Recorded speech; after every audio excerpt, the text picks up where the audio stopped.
Next, I'd like to have Carl Kurtz come up and introduce today's panel of speakers.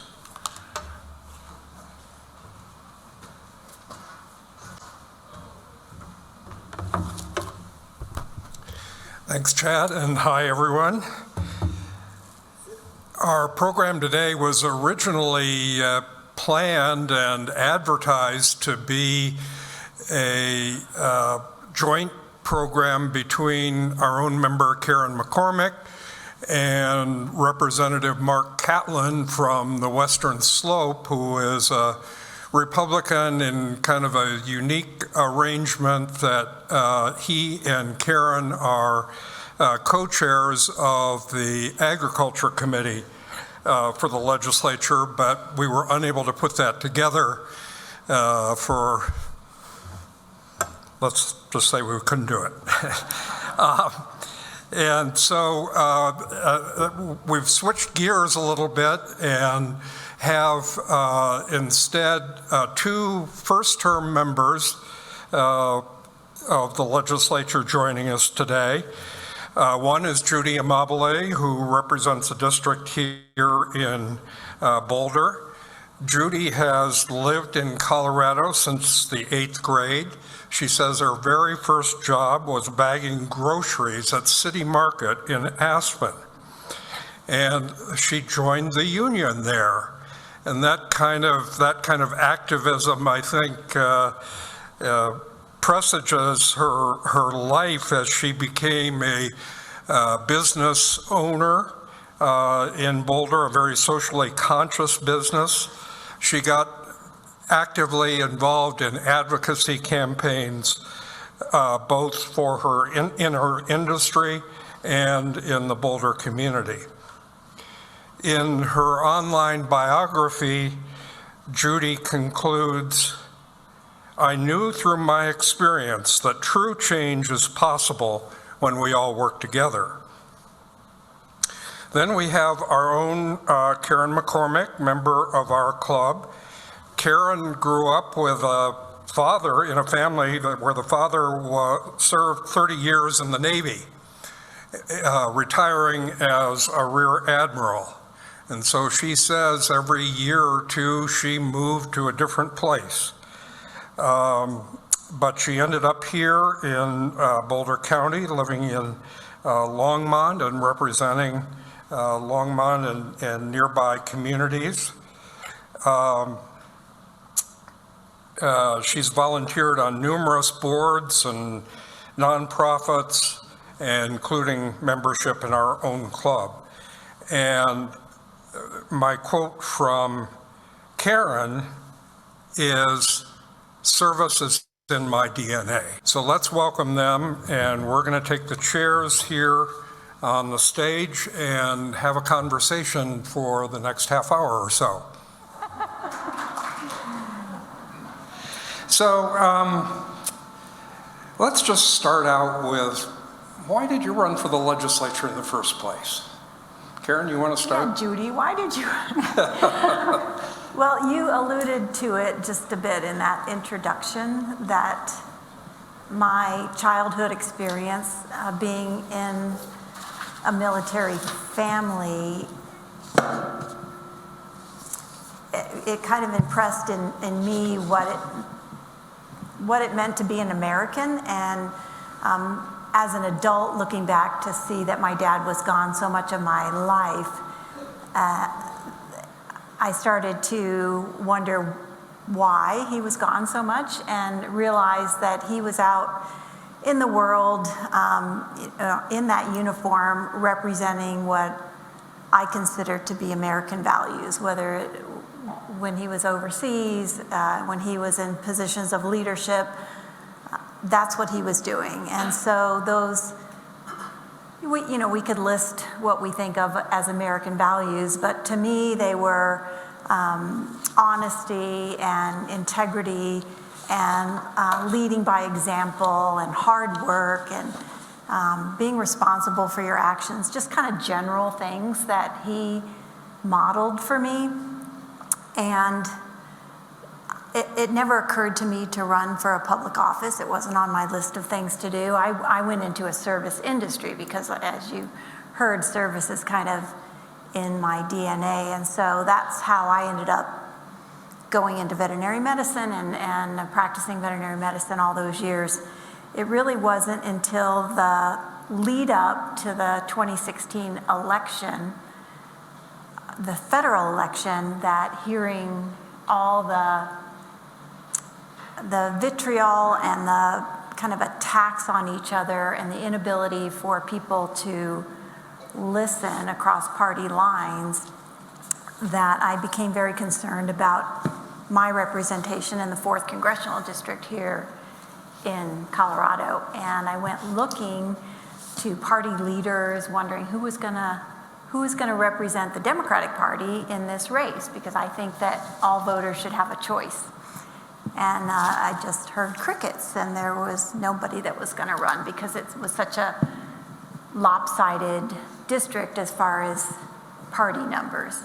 And so I made the decision to run based on my life experiences, running a business and being a mom, and having that background of my dad's leadership. And that's what led me to this seat, is that running for that seat taught me a lot about what it takes to run for office, which is very discouraging, actually. It does not encourage regular people from regular backgrounds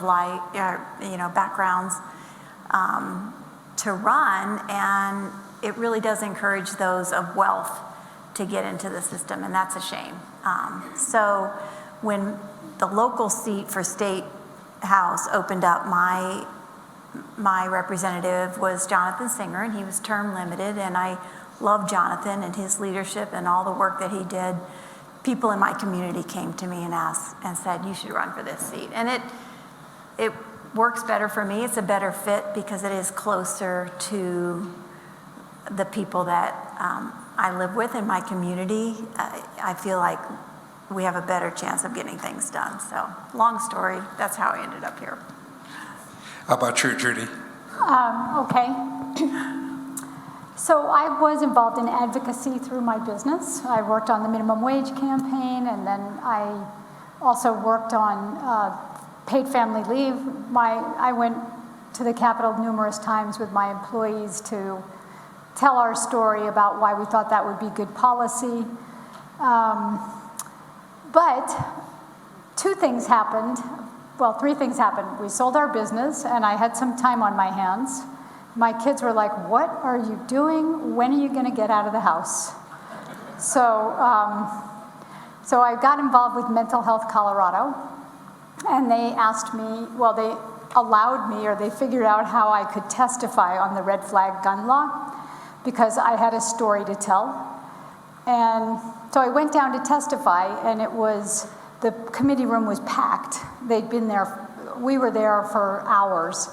And finally, after 5 hours, I was invited to get up and share my testimony. And by the time I was ready, the committee members were all getting dinner.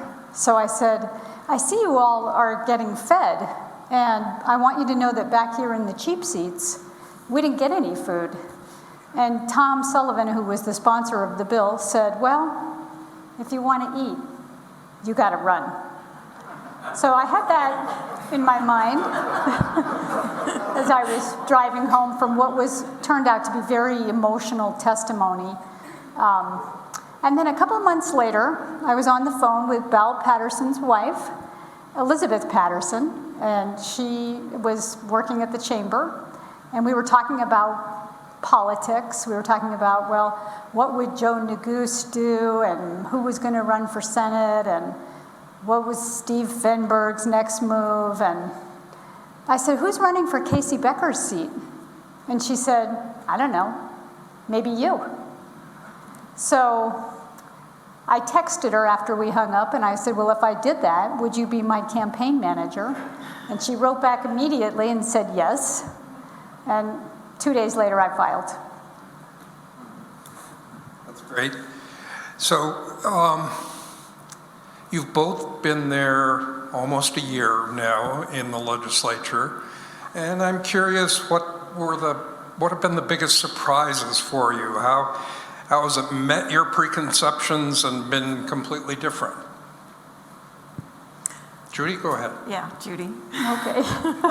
So Karen and I have been buddies in this process because there's so much to learn, and I moved to Colorado when I was in the 8th grade, and that was kind of a tough adjustment. And I didn't know who to be friends with, and I wasn't sure how to find my place. And it turns out joining the legislature is a lot like moving in the 8th grade. You're like, oh my God, I don't know any of these people. They all seem to be in these groups. I'm not sure how to fit in. I don't know how to work with other people to advocate for the things that I'm interested in advocating for.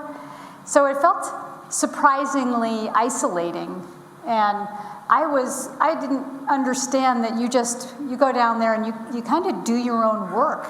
There isn't overarching strategy that the legislature has, or that was my impression, and continues to be my impression, but it does turn out there are people who are like-minded and want to work on the same policies, and if you call them up enough times, eventually they'll invite you to participate. So that's been what I thought was sort of the hardest part.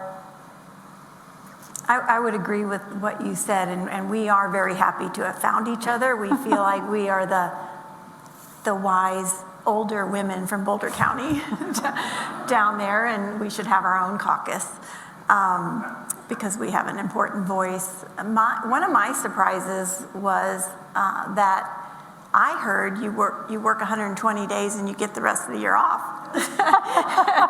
And it turns out that's not true. That there's a tremendous amount of work that goes into those 120 days, and it's like a train that starts out kind of slow and then builds up speed towards the end, and it just seems like the train is more and more full of stuff towards the end, and it's very hard to keep up with all.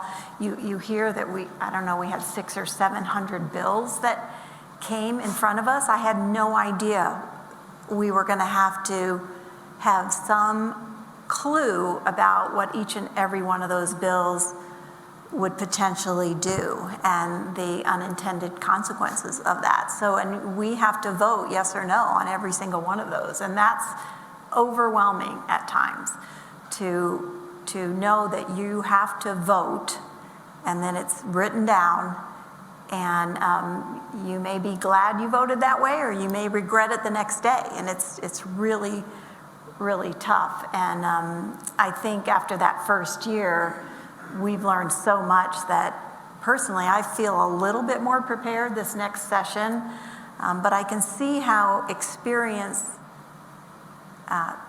working at it and being there a little bit of time helps you. I'm glad we have term limits, and I know that the maximum you can be in the House is 8 years, but it does help to have done it for your next year or two or sessions that you're going to be there. So the amount of work was a surprise to me. Well, let's expand on that a little bit. A legislator's life is not just 120 days of the legislative session.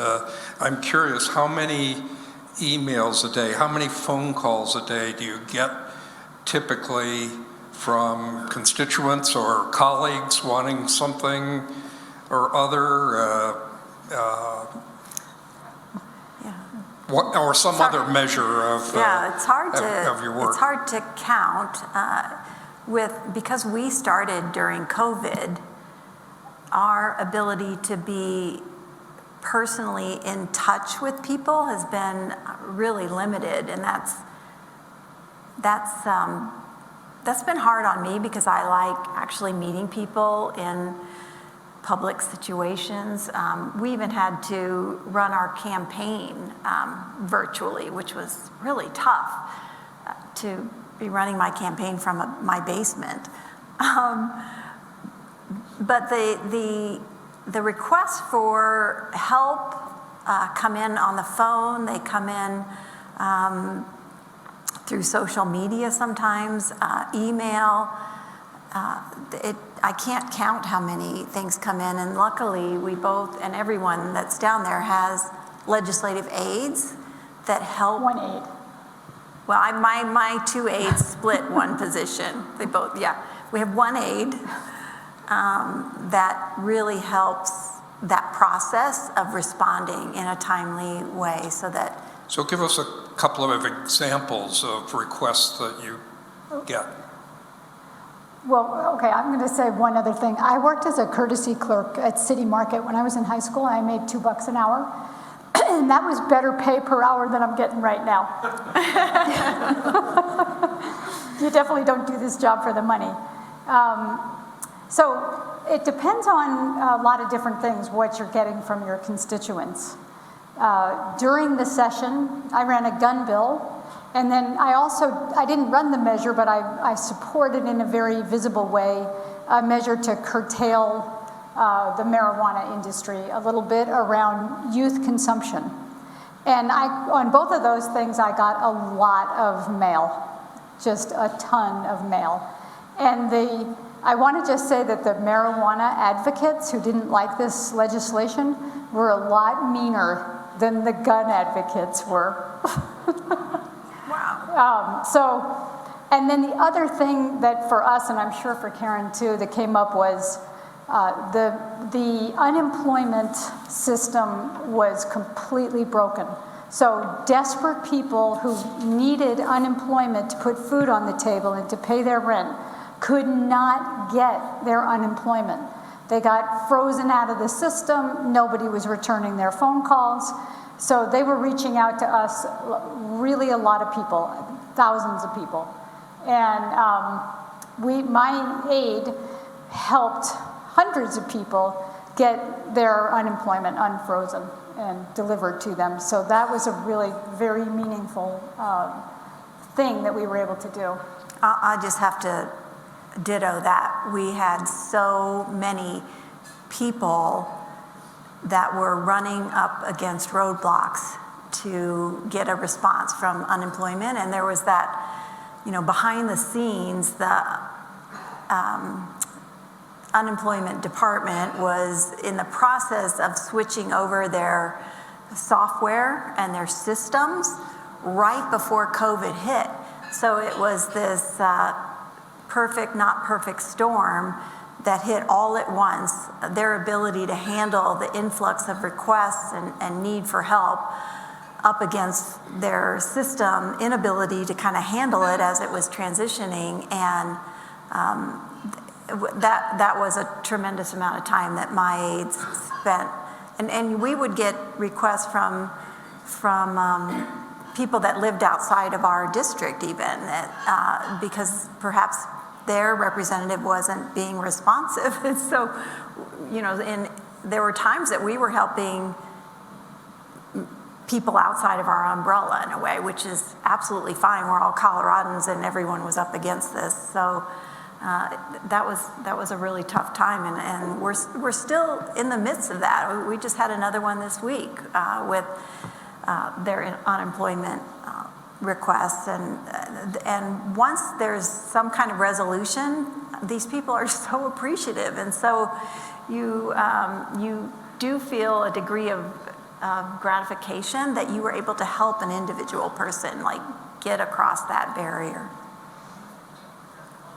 So lawmaking, let's go back to that, is all about competing values, competing interests on almost any issue. There aren't just two sides, there are 4 or 5 sides, and ultimately what the legislature does is find some common denominator, they negotiate their differences, and they compromise. At the national level, though, all we read about is extreme polarization, neither side, the death of compromise, despite the infrastructure bill that did get some, that was viewed as an unusual occurrence.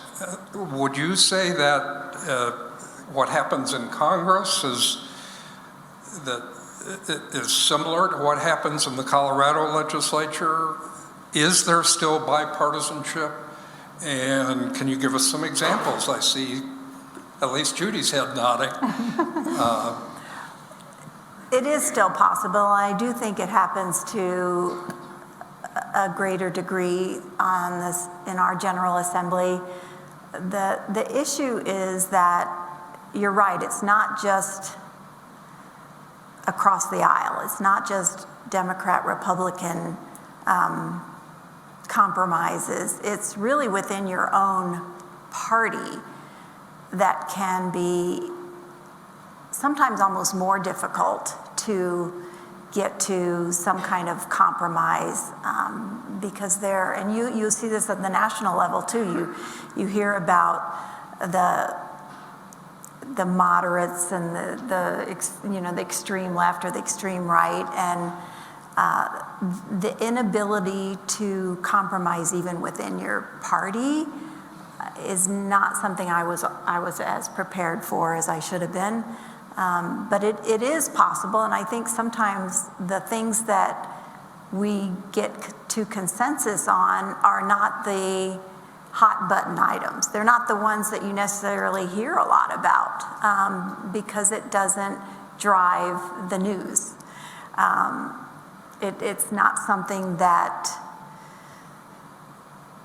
is glamorous that people want to hear about. But if we talked about those things more, people would understand there are some issues that we can come to compromise on. And the other thing that drives that is the polarization of the parties and people within the parties that may have gone there wanting to be moderate or wanting to be a consensus builder. They're getting the pressure from their own party to not support that. So the loss of independent thinking and independent decision making, the pressures on you are very hard and strong. And that's frustrating to me, and that's why I'm glad there's still term limits, because you can still have your voice and make your say and know that you're only there for a period of time, and that long-term goals of moving up the ladder may not apply. Yeah, I would agree with that, but I would also say that when you're working on a bill, most of the compromise is being made with the lobby. So almost every issue has people out there in the world who are impacted by whatever policy you're trying to run, and rightly, they have a voice. They want you to do it in a way that isn't going to hurt them, or they want you to do it in a way that is going to help them. So there is a huge amount of time spent on what they call stakeholding, and that is bringing all the people into the room together who will be impacted by whatever it is you're doing, and getting them to yes if you can. So that's sort of the first place where a lot of compromising happens. And then the second place is in your own caucus, and then across the aisle. But I know Karen ran a bunch of bills this last session with Republicans. I ran a bunch of bills with Republicans as the co-sponsor. 90% of what got passed last session had bipartisan support. I only know of one of my bills that was a complete party line vote. And I think know Karen one too. had one that was a complete party line vote. Yeah. But otherwise, it's not as polarized as the media makes it sound. But see, you don't hear about those 90% necessarily because it doesn't drive the news. It doesn't hit those emotional buttons that get people fired up and talking. And we're running bills that have to do with very specific things. You know, they're not all these giant, big, change the world bills. Give us an example. Okay, so I represent Gilpin County, and Gilpin is one of the gaming communities. And there is a fund for counties that are impacted negatively by gaming. And the statute that helps to decide who gets the money, you apply for grants from this fund. doesn't say that the impacts have to be negative. So somebody in Gilpin County wanted me to run a bill that basically said, you're only funding negative impacts from gaming. Okay, that's not going to get in the news, but it was meaningful for the gaming impacted communities that, like Boulder could apply for those funds too, but this bill made it very clear what the purpose of that money was and cleared up the legislative intent. So that would be my example. Yeah, well, you may or may not have heard about this one. It just popped into my head when we were talking about bipartisan support. I ran a bill that is to extend the ability for our state to import medications from other countries that are FDA-approved facilities and drugs, kind of like the Canadian importation of drugs program that was approved a few years ago, 3 years ago, to expand that to other countries such as Germany and the UK and Australia, where medications that are in your medicine cabinets right now have been manufactured overseas, and all the safety precautions are there, and they aren't manufactured in our country to begin with. So to be able to bypass kind of the middle cost markup, to be able to get these drugs directly from where they're coming from will help Coloradans save money on their medical expenses. And when I was running this bill, I did have a Republican co-sponsor. He was having a hard time getting his caucus members to get on board. And then one Republican that is pretty outspoken went down to the mic when we're discussing the bill before a vote. And I was sitting there very nervously thinking, oh my goodness, what is he going to say? And he went down there and got a hold of the mic, and you all, this is a Republican bill. You all should be voting for this. And I just was dumbfounded. I'm like, oh wow, phew. So it can happen, and sometimes it surprises you when it does, because you think just makes good sense. It's common sense. But sometimes if you're in a party, you might be afraid to stand up and say, this makes a lot of sense. So I was proud of him for doing that. I'm like, good for you. Well, let's look forward just a little bit to the next legislative session that I'm sure you're already getting ready for. What are the 2 or 3 most important issues that we as consumers of news about the legislature and the people who are affected, what are the things we should know about what's coming up? Well, we have an incredible opportunity this session, because for the first time in a long, long time, there's a lot of money coming our way. A tremendous amount of money, federal money from the American Rescue Plan. Now there's going to be money from the infrastructure plan. There's a lot of money coming our way. And we had federal stimulus money last session and state stimulus money, because our economy did better than was projected during COVID. And there's been a lot of work, a lot of thought put into how do we best direct those funds in a way that makes, because they're one-time funds, they're not something that we can depend on year upon year, that makes a significant impact in areas that are important to Coloradans. And we identified 3 or 4 kind of buckets of how best to spend that money, and Judy can speak to one of these buckets here in a minute. We were looking at housing, housing for those that don't have a home, housing for those that can't afford their rent, those that can't get into the ownership market. How do we address that? And there's been a whole task force working on that this summer. There's the behavioral health bucket that I'm going to have Judy talk about in a second.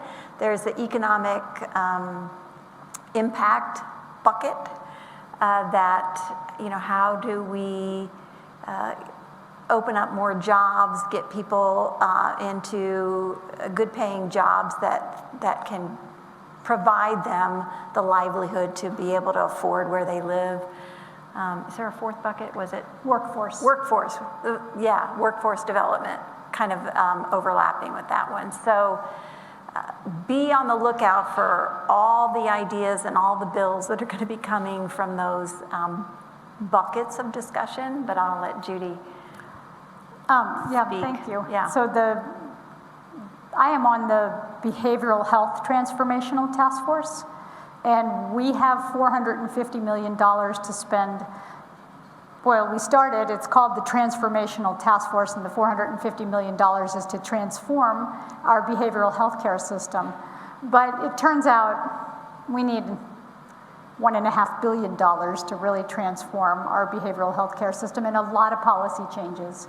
So my hope is that we're going to direct one-time dollars towards the people who have the most serious mental illness or behavioral health illness, and make sure that we can invest this money so that it can benefit people for years to come. And that would really be a big, important thing that we will have accomplished. And we have been working with the Housing Task Force because a lot of the impediment to getting better if you have a behavioral health care issue is that you are unhoused or barely hanging on to housing. And it's hard to recover from a substance misuse problem or from a serious mental illness if you're living on the street. And I think this also runs into the workforce issue because a lot of our service providers are understaffed. Hospitals are understaffed. So there's not, the services that people need are just simply not available because there isn't enough workforce to deliver those services. And it also intersects with this economic vitality bucket because, a rising tide lifts all boats. I mean, that's kind of cliched, but if we can get the economy, if we can invest strategically in the economy, we can actually get more people housed with their own resources. We can create a better climate for business so that they can afford to pay more for their employees. And I think we can get a virtual cycle going where we start to see improvement in all the different sectors in our economy. And I know one of the things that the governor has prioritized out of this economic task force that intersects with the mental health task force is building a facility where people can go and recover, homeless people can go and recover from substance misuse. And I think that's a really important step. So we have some facilities already in Colorado, but there's not nearly enough capacity. And this would expand the one facility that's mostly for alcohol to several facilities that would also include opioids and methamphetamines. And I think, those are things that I personally am very interested in working on. And I think they do have an overall economic impact. Now it's your turn. Let's hear your questions. And one thing I know about legislators is they always want to know who they're talking to. So when you ask your question, please stand up and give us your name.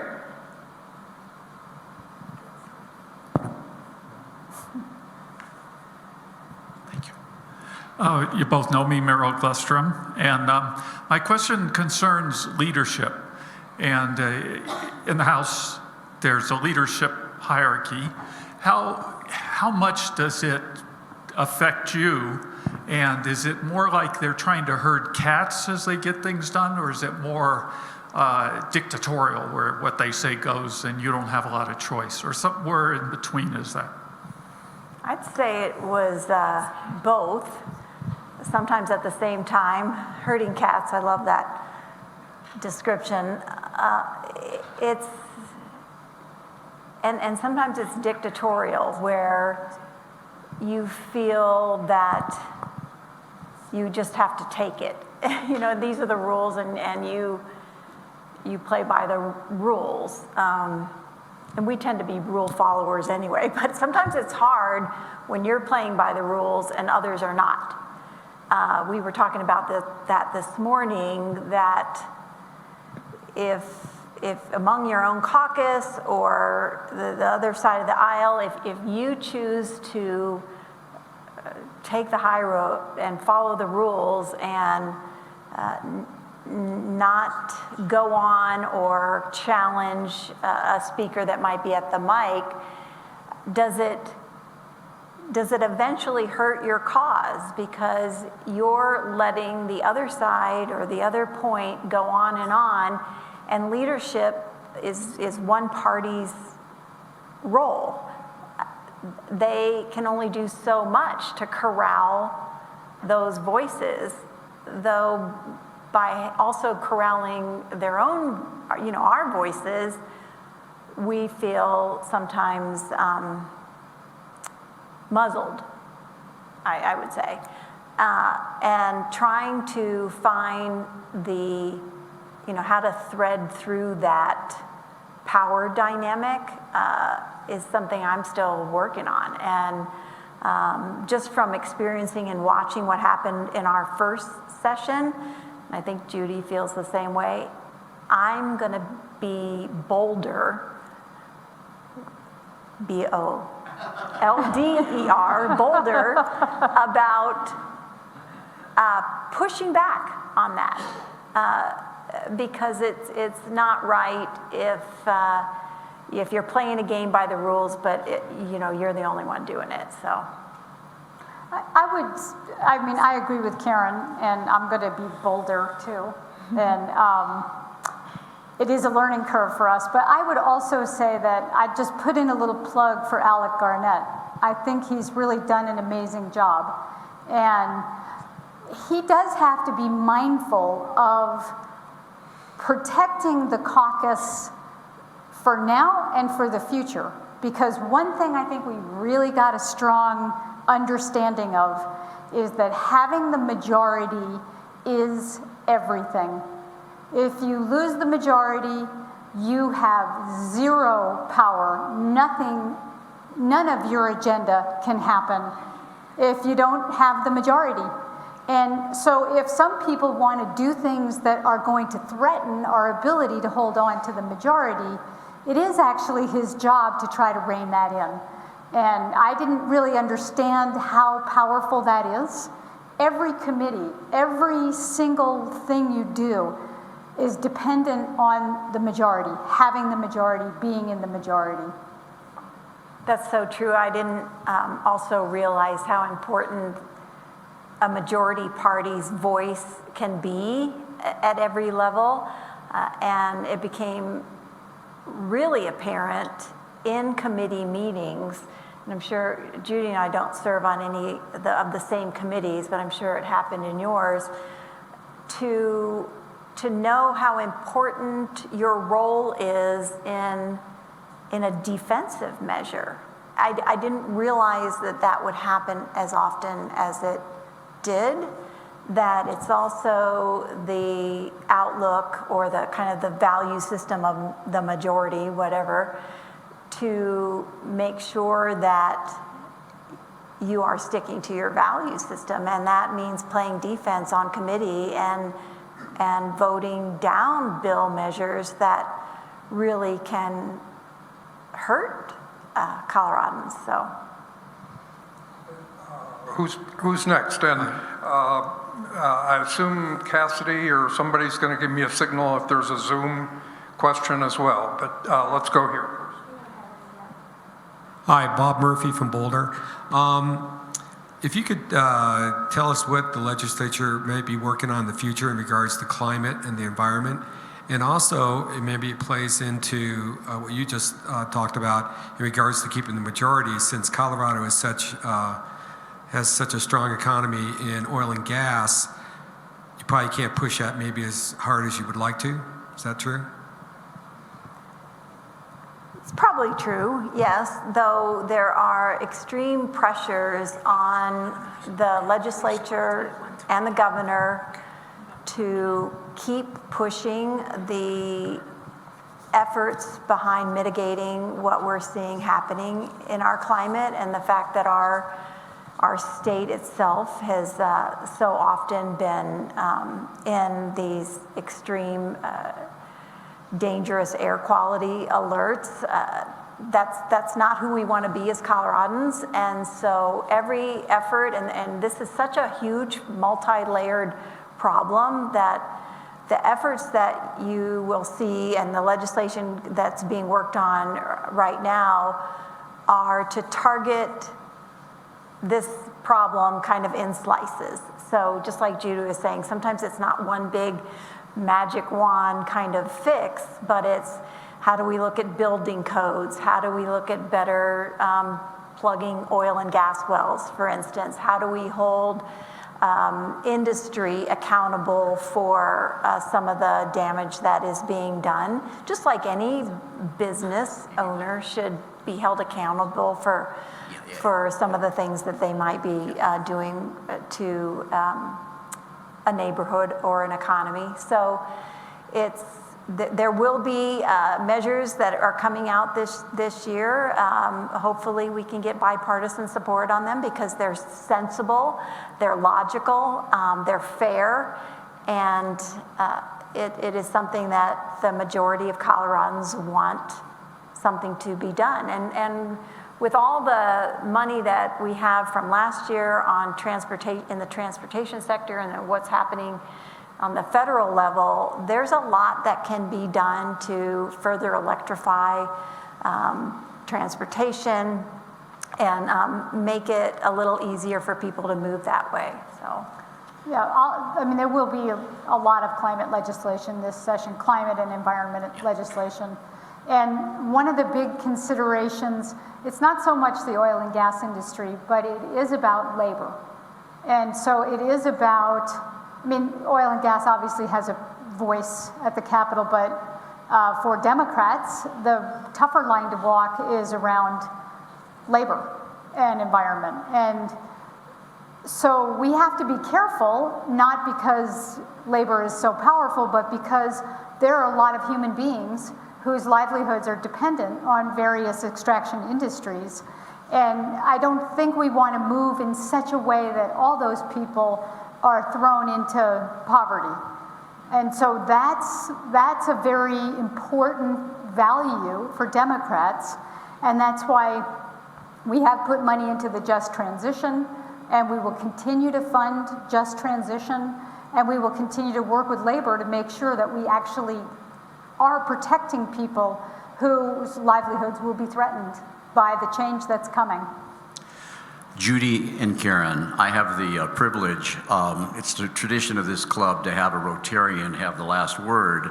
I'm not sure how that started, but I like it. Anyway, and this is fascinating. As you can tell, this discussion could go on all afternoon. I mean, and Rotarians are very interested in understanding the issues, sharing their views on issues, and then helping to solve, problems that we have as a state or as a community.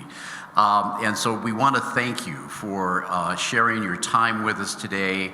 And Carl, the same for you. Thank you. You always put together a great program.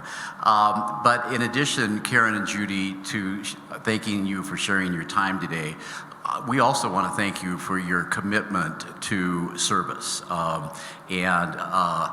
This is not an easy time to be a legislator.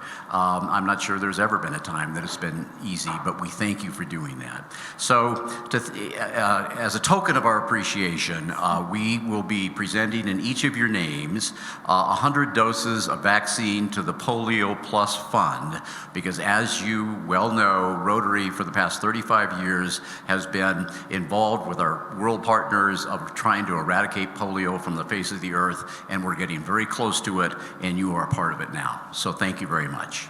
Thank you.